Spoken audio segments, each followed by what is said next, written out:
Pregnant after a one-night yacht affair in Dubai Part 1.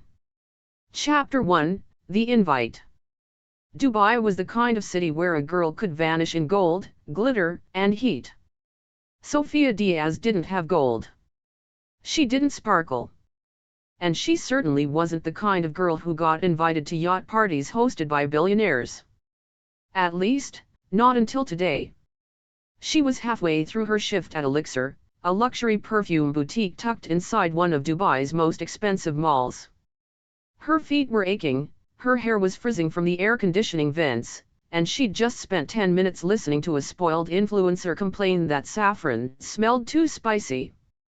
Sofia had almost made it to her lunch break when a woman swept in tall, blonde, clearly American, and wearing a kaftan that probably cost more than Sofia's monthly rent. She had 2 phones, a rolling suitcase, and a look of panic. "I need something rich," the woman said breathlessly, "something that says, I've never worked a day in my life but I own everything." Sofia didn't blink. "Amberwood, layered with something floral but impossible to pronounce." "Right this way."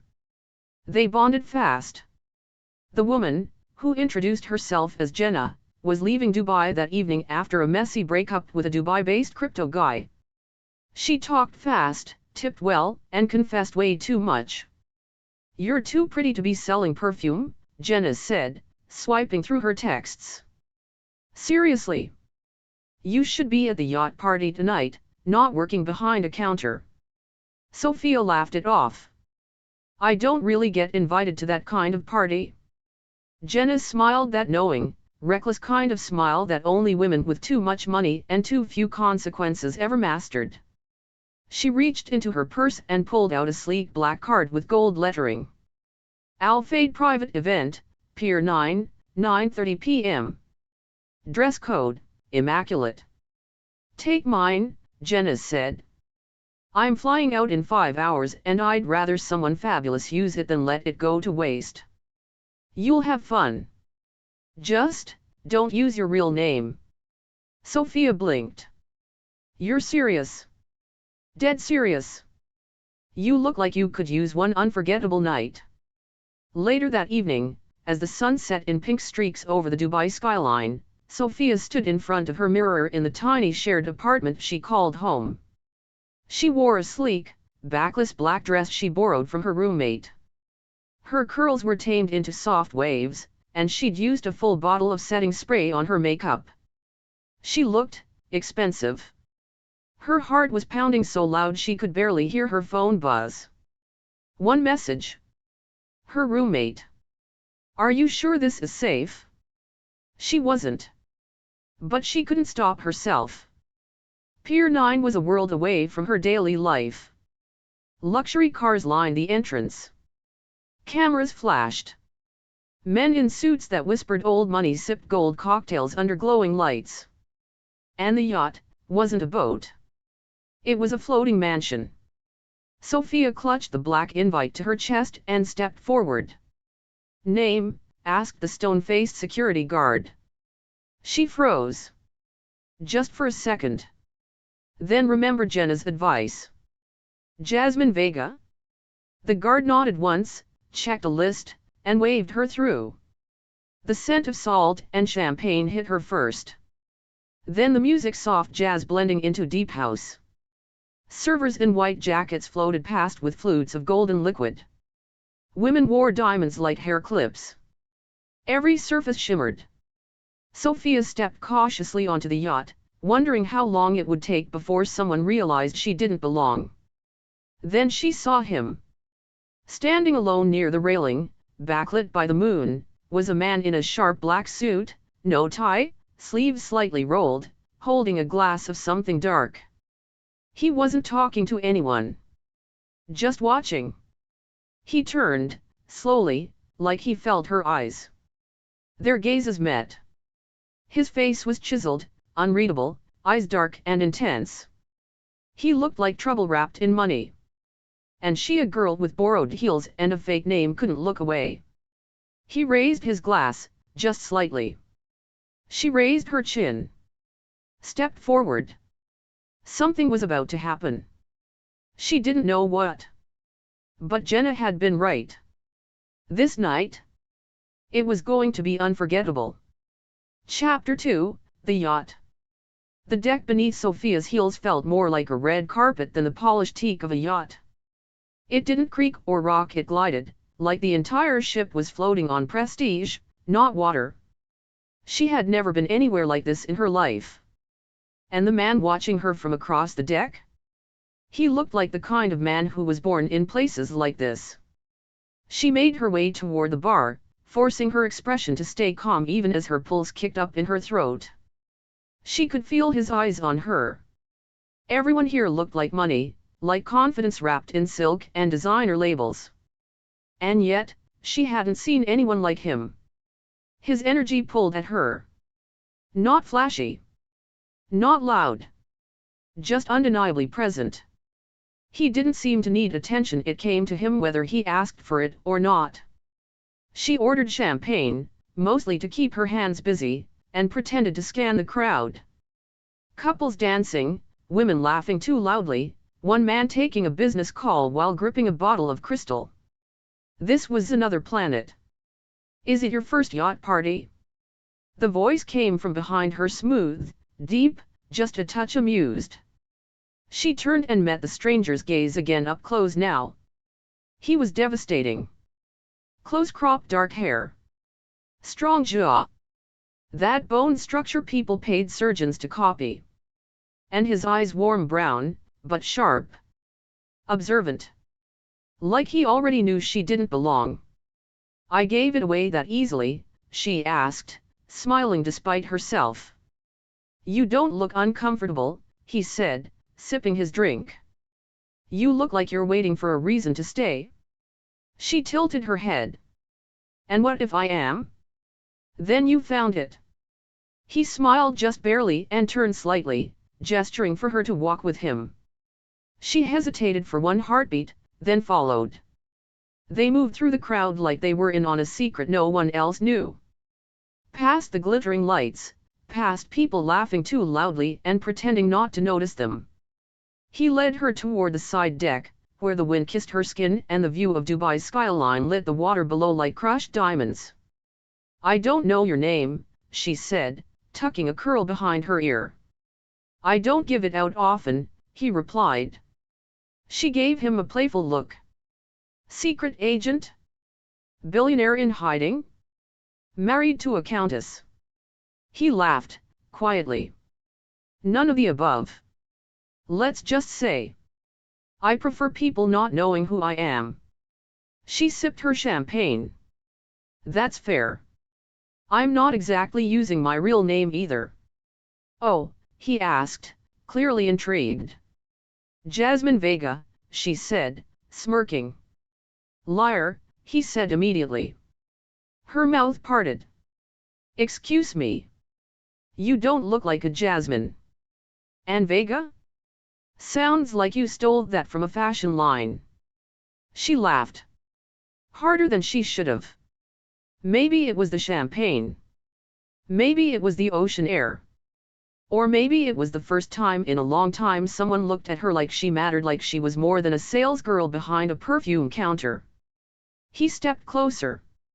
The kind of closer that rewrote the space between them. His voice dropped just above a whisper. "Whatever your real name is, you wear it better?"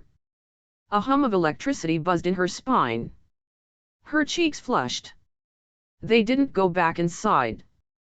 They stayed on that deck for what felt like hours, talking, teasing, sipping, watching the waves roll past like slow-moving silk.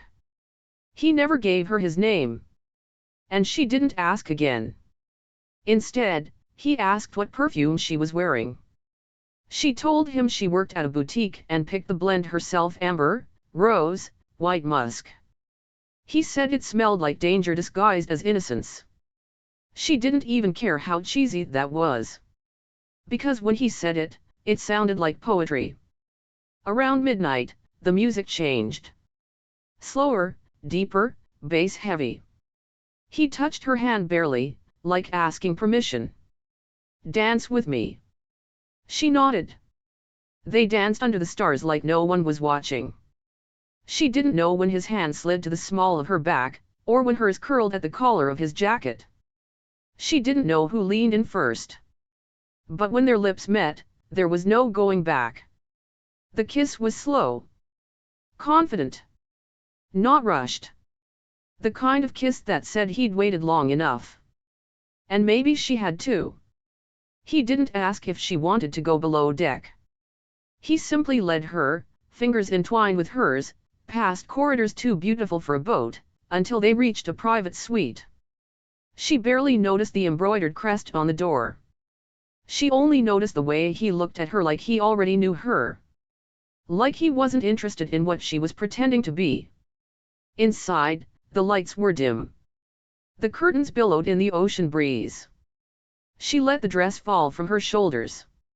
He let his jacket slide from his arms. No names. No titles. No past. Just heat. And salt. And silk.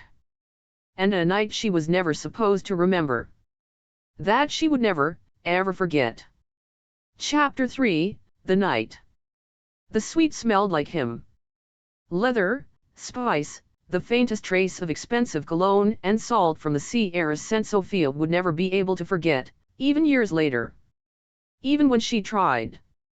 The room itself was stunning, soft lighting, floor-to-ceiling windows overlooking the black velvet ocean, marble floors partially hidden beneath thick Persian rugs.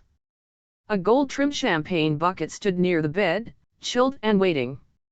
Even the air conditioning hummed quietly, like it knew not to interrupt the moment. But all Sophia could focus on was him. He was undoing the buttons of his shirt slowly, watching her not with hunger, but with something heavier, deeper. Like he was memorizing her. Like he was deciding something. Sophia stood barefoot now, dress pulled at her ankles, her borrowed heels discarded somewhere behind her. She had no script for this. No clever lines or practice moves. She just knew that this, whatever this was, felt like the kind of mistake you didn't regret. Even when you knew you would. He stepped toward her, shirt falling from his shoulders, revealing the kind of body sculpted by private gyms and discipline, not vanity. His skin was warm against hers. His hands, large, calloused in just the right way, held her waist like she was something delicate, but not breakable. She didn't want to be delicate tonight. "I should go," she whispered, not meaning a word of it. "You should," he said, his voice rough, close to her ear. "But you won't." He was right. The kiss was slower this time, deeper. His fingers tangled in her hair as hers ran over the sharp lines of his back, his chest, his jaw. They stumbled toward the bed, laughing briefly when she nearly tripped on the hem of her own nerve. There were no words after that. Just sighs, breaths, skin against skin. She let herself get lost in the heat of him, in the way he moved, the way he knew where to touch, how to make her forget her name. The lights from the city lit the room in a shifting glow of pink and gold. Somewhere outside, music still played. Champagne still flowed. People were still laughing, dancing, living their perfect, curated lives. But in that suite, time stopped. It was raw. Unfiltered. Messy in the best way. No performance. No pretense. Just two strangers tangled in silk sheets, pretending for one night that the world outside didn't exist. She woke up sometime later, maybe an hour, maybe two, wrapped in a robe too soft and too expensive to belong to anyone normal. Her head rested against a pillow that smelled like his cologne and the ocean. He was gone. Not in a sinister way. Not in a cold way. Just gone. The bathroom door was open. The suite was quiet. On the nightstand sat a crystal carafe of water, a glass already poured, and a small, folded note with no words. Just a red lipstick kiss mark. Not hers. Sophia frowned. That was weird. Then she remembered, she wasn't supposed to be here. She sat up, clutching the robe tighter around her as her heart began to pound. The reality of it all crashed in. She had no idea whose yacht this was. She had no idea who he was. No name. No number. Not even a lie she could replay. This wasn't the kind of night she could turn into a story for her friends. It was the kind you buried, deep, under memories of safer choices and better judgment. She stood, scanning the room one last time as if a clue might suddenly appear. Nothing.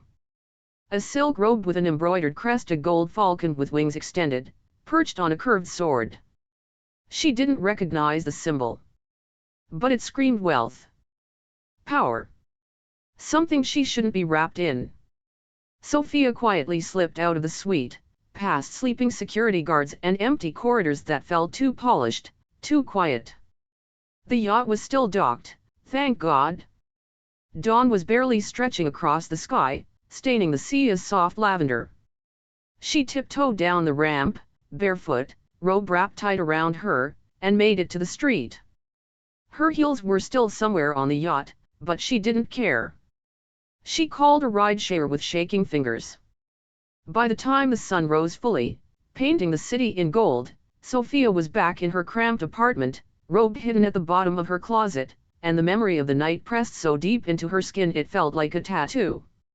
She stood under the shower for a long time, water running hot over her back, as if it could wash off the wildness of the night before. But the problem was she didn't want to forget. Not really. It had been reckless. Stupid. A fairy tale wrapped in sin. And the way he looked at her? She'd never had a man look at her like that. Not with pity. Not with expectation. But like she mattered. No last name. No future. No rules. Just this night. Sophia toweled off, wrapped her hair, and stared at her reflection in the foggy mirror. You really are insane, she muttered to herself, but there was a smile tugging at her lips. She didn't know who he was. She didn't know if she'd ever see him again. But she did know one thing, for one night in Dubai, she had lived. And for now, that would have to be enough. Chapter 4, The Goodbye. The air felt different the next morning, not in some poetic, romantic way, but in the way that meant real life had crept back in, wearing yesterday's clothes and carrying an overdue rent notice. Sophia woke up tangled in a too-thin bed sheet, the broken AC humming just above her. The silk robe, the only real proof of last night, hung on the back of her bedroom door like a mocking souvenir. Her shared apartment in Dubai smelled like instant coffee and her roommate's expensive hair serum. Morning light leaked through the cheap blinds, casting dusty lines across the cracked floor tiles. Everything about this morning screamed back to normal except her. She sat on the edge of the bed in silence, fingers trailing the bruised purple mark just beneath her collarbone. Not a hickey, not exactly. Just a memory. The kind that burned under skin. Sophia closed her eyes. She didn't even know his name. Not his last name. Not where he lived. Not even what he did, though she had her guesses. His watch alone was probably worth more than her yearly salary. And that crest on the robe? It didn't belong to anyone average. She had left with nothing, no number, no goodbye. Just her pride barely intact and that strange feeling in her chest like something had shifted. Her phone buzzed, dragging her back to earth. A text from her roommate, Miriam. You're alive? Details. All of them. Sophia stared at the screen for a long moment before typing.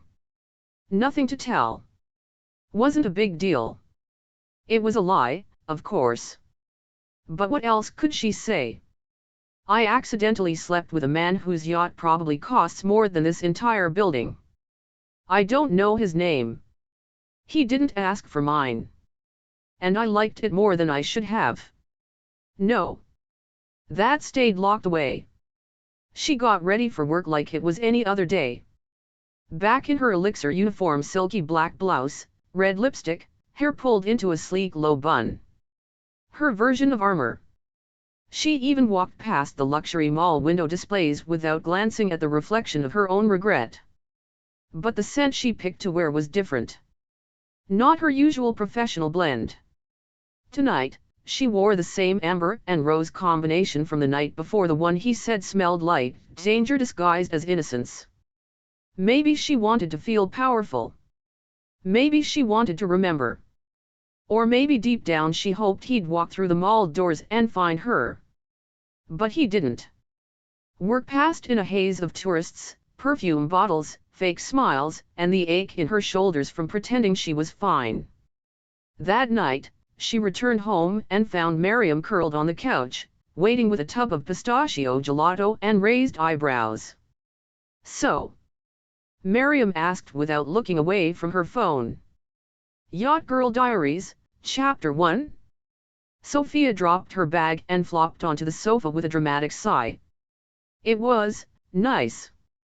Miriam snorted. "Nice? You disappear in a cloud of mystery wearing my best dress, come back barefoot in a silk robe, and all you're giving me is nice." Sophia grinned. "It was one night. That's all." Miriam narrowed her eyes. "You slept with him, didn't you?" Sophia paused. No comment. That was all Miriam needed to squeal, grab the gelato, and shove a spoon into Sophia's hand. They talked about everything and nothing, but Sophia left out the important parts. Like how his eyes made her stomach twist. Or how the silence between them didn't feel awkward, just heavy. Or how she kept replaying his voice in her mind like a song she wasn't ready to forget. But the real goodbye had already happened. It had happened in the quiet, in the empty suite, in the robe with the embroidered crest that now hung like a secret behind her bedroom door. Days passed. Life went back to its usual rhythm. Sophia worked, paid bills, avoided her boss's wandering hands, and listened to Miriam talk about her chaotic dates with a wannabe DJ. She laughed at the right moments. Smiled when she had to. But at night, she dreamed of open water, of Dubai glittering in the distance, of skin on silk sheets, and a man with eyes that made her feel like a story worth reading. And every morning, she'd wake up with a dull ache in her chest and no explanation for it. She told herself it was just a fantasy. Just one night. Just a memory. She told herself it was over. She had no idea how wrong she was. Chapter 5, 2 lines. It started with exhaustion. Not the usual kind, not the kind Sophia could blame on double shifts or bad sleep or dealing with entitled customers. This was different. Heavier. Like her body was fighting something invisible, something it hadn't agreed to. At first, she chalked it up to the Dubai heat. Then to stress. Then to low blood sugar. But by the fourth day in a row of dragging herself out of bed feeling like gravity had doubled overnight, she started to worry. Then came the nausea. Sharp and sudden, like a punch to the stomach every morning at 7:15. And the cravings. Not just for anything but for things that made no sense. Ice. Watermelon. Cold, plain rice. At one point, she stared longingly at a coworker's grilled cheese sandwich like it was a 5-star meal. She hated grilled cheese. By the time she skipped a period and then realized she couldn't remember when the last one even was, the slow chill of fear had crept in. Sophia stood in front of the pharmacy aisle at Carrefour for 10 full minutes before finally reaching for the test. She picked the cheapest one first. Then a more expensive one. Then, as a final act of desperation, a digital. Because surely 3 tests couldn't all be wrong. Right? Back home, she locked the bathroom door, even though no one else was home. Her hands shook as she lined them up on the counter like a science experiment she didn't want to witness. She read the instructions 3 times. Did everything exactly as told. And then sat on the closed toilet lid staring at the tiles, counting backwards from 100. She didn't pray. She didn't even hope. She just waited. The first test flashed 2 pink lines almost immediately. Her breath caught. Her heart tried to punch its way out of her chest. She grabbed the second. 2 more lines. Brighter this time. The digital test blinked, calculating. Blinking. Waiting. Then, pregnant. No weeks. No disclaimers. Just that one, awful, definitive word. Sophia sat frozen, the world collapsing around her like a silent implosion. She wasn't just pregnant. She was pregnant with a child of a man she didn't know. A man she couldn't find. A man whose name she hadn't even asked for. "Oh my God," she whispered, palms against her face. "Oh my God." Her stomach lurched, and she barely made it to the sink in time to throw up again, not from hormones this time, but panic. Her hands gripped the edges of the sink as she stared at her reflection in the foggy mirror. Pale. Shaking. Mascara smudged. This wasn't a movie. It wasn't glamorous. There was no soft music playing in the background, no supportive best friend squealing in delight. There was just her. A robe still hidden in her closet.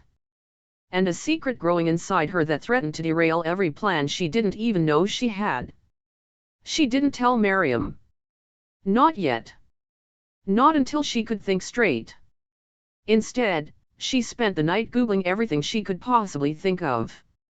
What are the odds of pregnancy from one night? How early can symptoms start? Pregnant by a stranger Dubai yacht story Reddit. Can stress cause a false positive? She read forums, medical sites, personal blogs. Some comforted her. Most didn't. Around 2 a.m., she pulled the silk robe from the bottom of her closet and laid it flat across her bed. The golden falcon stared back at her, wings outstretched. She ran her fingers over the embroidery. "Who are you?" she whispered. "And more importantly, what the hell am I going to do now?" That night, she dreamed of water. Of waves crashing against steel. Of hands holding her waist as she floated, untethered, in a sea that was too warm, too blue to be real. And a voice low, familiar, whispering something she couldn't quite hear. When she woke up, the tests were still on the counter. And the lines were still there. There was no going back. Chapter 6, Unwelcome Visitors. It had been 4 days since Sophia had taken the pregnancy tests. 4 days of smiling through work, pretending she wasn't carrying a secret that felt like it might swallow her whole. 4 days of ignoring the ache in her chest, the nausea that curled around her ribs like a second heartbeat, and the question that haunted her every night. What now? She hadn't told Miriam. She hadn't told anyone. Partly because she didn't know how, and partly because saying it out loud would make it too real.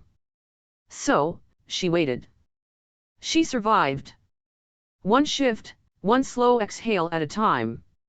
That morning, Sophia woke up feeling slightly more stable than usual. Not better, just more practiced at pretending. She tied her hair into a loose knot, dabbed on some concealer, and pressed her fingers into her temples like it might force the anxiety back down. She didn't even notice the black SUV parked across the street. At Elixir, her shift started normally.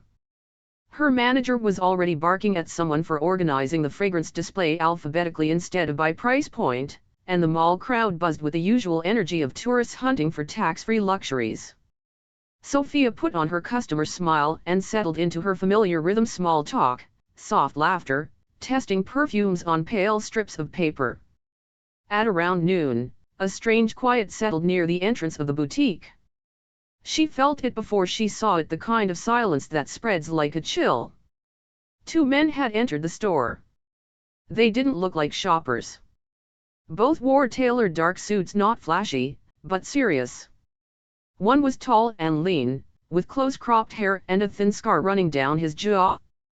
The other was broader, older, with a face carved by too many quiet decisions. They didn't browse. They didn't ask for help. They walked directly toward her. Sophia's stomach turned to ice. "Can I help you?" she asked, voice calm, professional the way she'd been trained. The taller one spoke. "Are you Sofia Diaz?" Her heart stalled. She hadn't given her real name at the party. No one on that yacht should have known who she was. "I'm sorry," she said, glancing over her shoulder. "Are you looking for a specific scent?" The second man pulled something from his inside jacket pocket, not a weapon, but a business card. Simple. Elegant. Black with gold lettering. Mr. Alfade would like a word. Every sound in the boutique seemed to disappear. She stared at the name. Her throat tightened. "Who?" she asked, though the name struck a chord deep in her memory. The man gave her a smile that wasn't friendly. "You were on his yacht last week. You left a lasting impression." Sophia stepped back, suddenly aware of how small the space between her and the exit had become.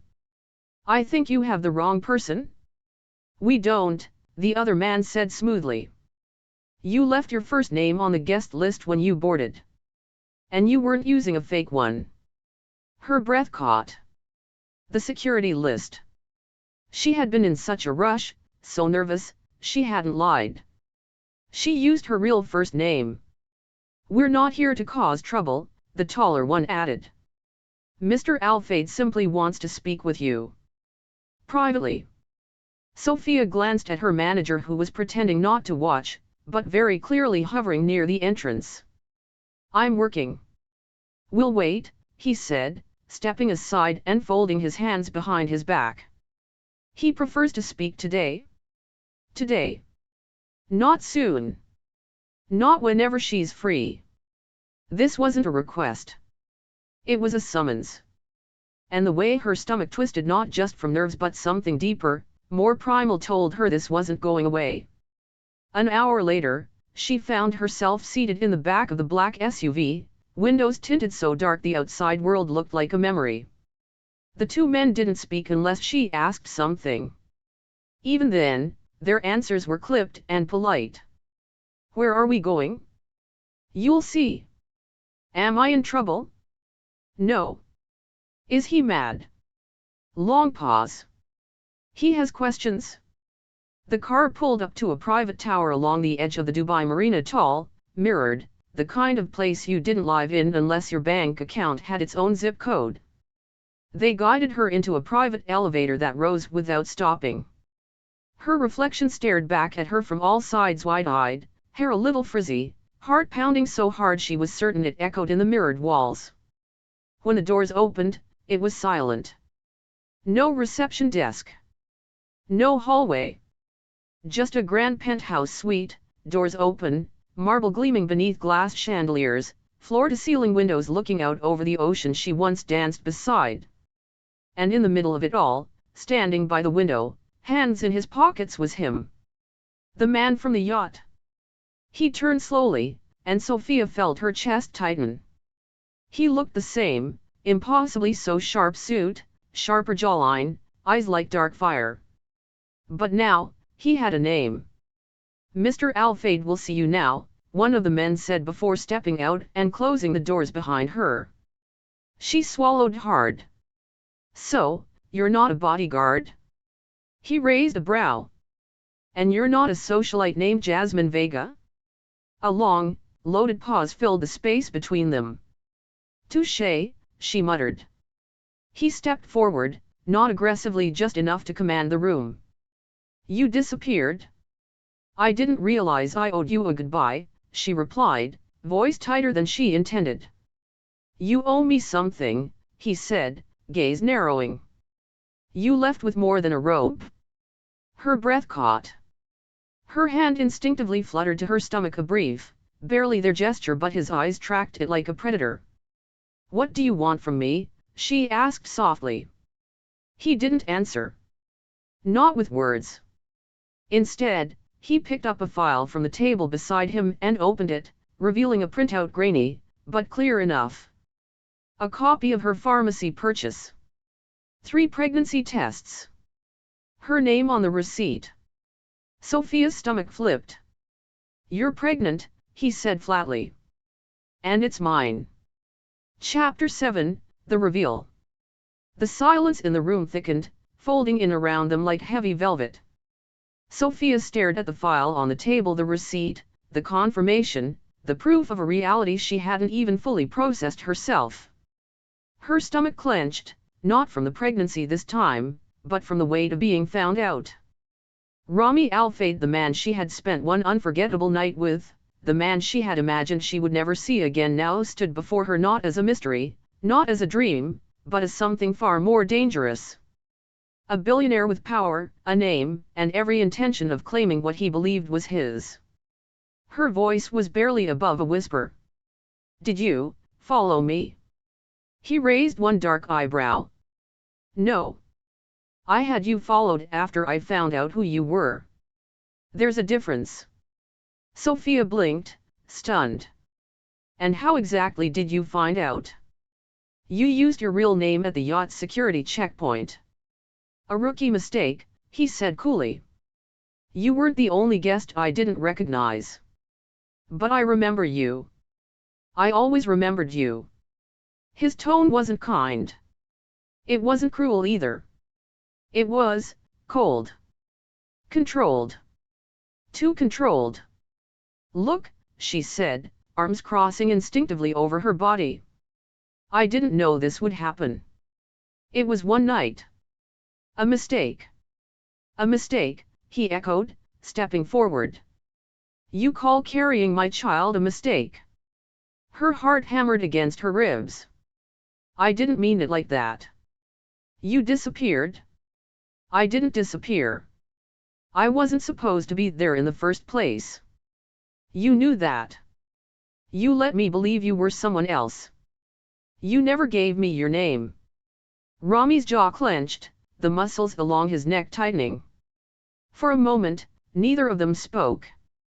Then, softly, he said, "I needed to know if you were real. Or just another one chasing the name." She scoffed, disbelief etched across her face. "What, you were testing me?" He didn't answer. Which, of course, was an answer in itself. Sophia's stomach rolled with a wave of nausea, part adrenaline, part morning sickness, and she stepped back, needing air. The penthouse felt too clean. Too bright. Too far removed from her life. She had to ground herself. "I didn't come here to argue," she said tightly. "You had me pulled from work. You tracked me down. You clearly have questions. So ask them. Then I'll go." "You're not going anywhere," he said, his voice like ice. "Not until we talk about what happens next." "I know what I'm doing," she said. "I'm keeping the baby. That's not up for debate." Something in his face shifted. For the first time since she entered the room, something cracked in the marble mask he wore. "You're keeping it," he repeated. Slowly. As if testing the taste of those words. She nodded. "Yes." Silence stretched between them. Long and taut. Then, with calm precision, Rami walked over to the table, picked up a tablet, and swiped the screen. He turned it toward her. On the display, a digital contract. Neatly outlined. Several pages. Her name already filled in. "What is this?" she asked warily. "An agreement," he said. "You'll receive private medical care, a residence of your choosing, monthly compensation, full security detail, and anything else you need during the pregnancy." Sophia stared at the glowing screen. Her stomach dropped. "In exchange for what?" she asked slowly. "In exchange for confidentiality," he said. "Discretion. You stay out of the press. You don't contact media. You don't sell the story. And most importantly, you do not publicly link the child to the Al-Fayed name." Her chest tightened. "So, you're paying me to be quiet." His gaze didn't waver. "I'm protecting my family." "And you?" "From what?" she snapped. From the scandal of me breathing the same air as your last name? You have no idea what kind of pressure I'm under, Sophia. No. I don't. Because people like me don't get that kind of pressure. We just deal with the fallout of people like you having all the power. She could feel herself unraveling. Not from rage but from disappointment. The night they shared had been brief, spontaneous, real. Or so she thought. Now she saw it for what it was, a power imbalance dressed in silk sheets. I won't sign anything, she said. You will, he replied, voice low. Because you don't understand the world you've walked into. This is not about romance, Sophia. This is business. Legacy. Survival. She shook her head, the words like thunder in her ears. You think you can throw money at this and call it done? This is a child, Rami. That name, his name, was the first time she'd spoken it out loud. And it hit him like a crack across the face. He took a breath. The tension in his shoulders pulled tighter. I want a paternity test. Sophia flinched. You think I'd lie about something like this? I think I've been lied to more times than you could count. This isn't personal. It's protocol. Her eyes burned, but she refused to cry. Not here. Not in front of him. Fine, she said. Do the test. But don't expect me to roll over and play grateful mistress. I'm not yours to manage. No, he said, stepping closer. His voice lowered. But you're carrying mine. And that changes everything. Chapter 8, The Confrontation. The silence following his words was deafening. You're carrying mine. And that changes everything. Sophia stared at him, this man she had kissed under the stars, touched in the dark, and now barely recognized in the light. His words weren't coded in warmth or care, they were sharp, defined, issued like a corporate directive. Like a man used to controlling outcomes. She folded her arms across her chest. You don't get to say that. You don't get to claim me or this child like you just bought a new asset. Rami's jaw tightened. That's not what I'm doing.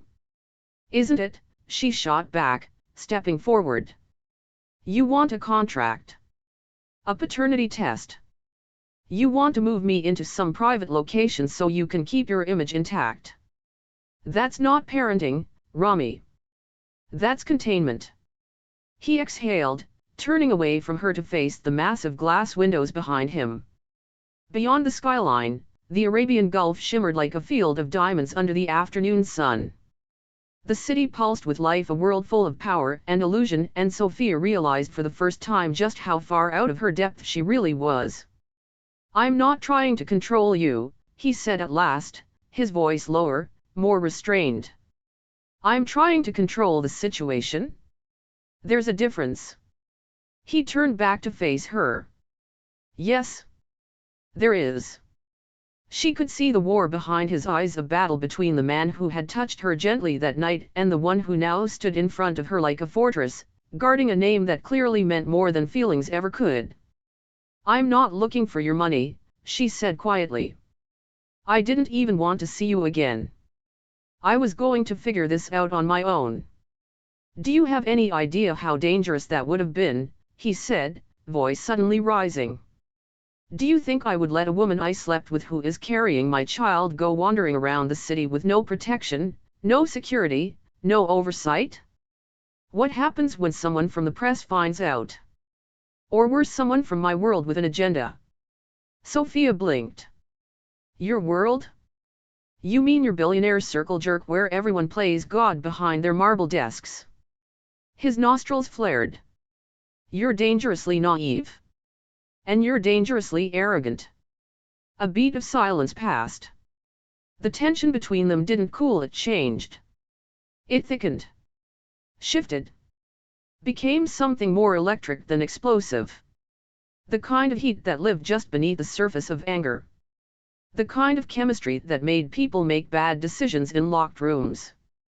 Sophia stepped back, trying to keep her pulse steady. Look. I didn't come here to fight. I came because your men practically dragged me here. But I'm not going to be bullied into disappearing. I won't sign anything until I've had time to think. And until then, I suggest you stay out of my life. Rami's mouth curved into something that wasn't quite a smile. That's not possible anymore? She narrowed her eyes. Why not? He walked toward her slowly, deliberately, stopping just close enough that she could smell that same, maddening cologne, cedar, leather, something expensive and addictive. Because ever since you left that yacht, he said softly, you've been in my life, Sophia. Whether I like it or not. Her breath hitched. For a moment, just a moment, the ice between them melted. And in that space, that tiny space between fury and fire, she saw it. The man from the yacht. The one who made her laugh. The one who held her like a secret. The one who kissed her like she was the only thing in the world that could burn him. But then the moment passed. And he stepped back. Security will escort you downstairs, he said, voice clipped. They'll arrange transport wherever you like. Someone will be in touch about the test. She nodded once, stiffly. Thank you for your hospitality, she said coolly. He didn't reply. She walked out of the penthouse with her chin high and her spine straight, but the moment the doors closed behind her, the steel cracked. Her hands shook. Her pulse thundered. And deep inside her, his baby turned for the first time. She didn't know what was coming next. But whatever it was, she would face it on her own terms. Thanks for listening to Billionaire Romance Stories, where love meets luxury in the most unexpected places. If you enjoyed this story, make sure to like, subscribe, and drop a comment. We love hearing your favorite twists and wild theories. And don't forget to ring that bell, because in this world of yachts, secrets, and steamy romance, the next story is always one scandal away.